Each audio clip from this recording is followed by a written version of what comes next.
डरो मत।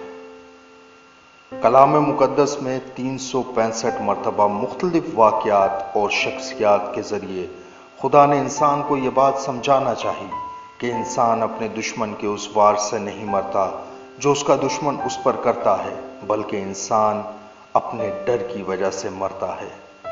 हमारा दुश्मन कोई भी हो सकता है जो हमें पूरी तरह जकड़ लेता है और हम में डर की कैफियत पैदा कर देता है, मगर खुदा रोज हमें कहता है, डरो मत, डरो मत।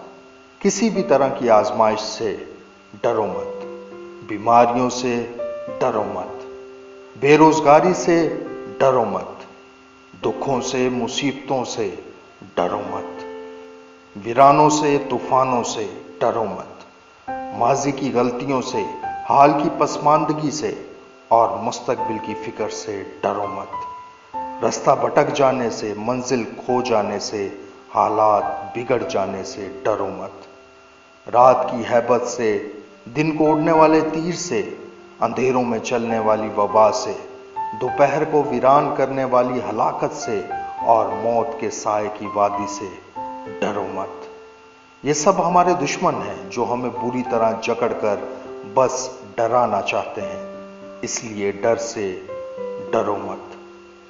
चाहे कोई रास्ता नजर ना आए, कोई सहारा ना हो, कोई उम्मीद ना हो हमारी कामयाबी की, फिर भी डरो मत, क्योंकि हमारा खुदा जो हर काम करने की कुदरत रखता है, हमारी मदद इस तरह करेगा कि हम सोच भी नहीं सकते।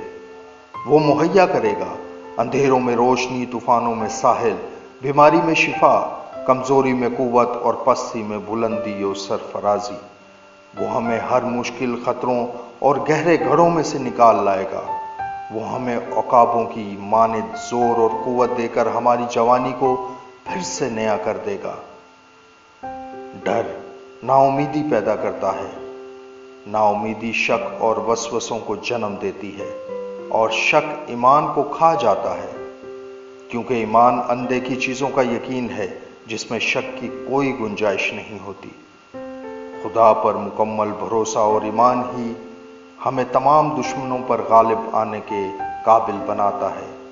इसीलिए खुदा इंसान को बार बार कहता है, डरो मत।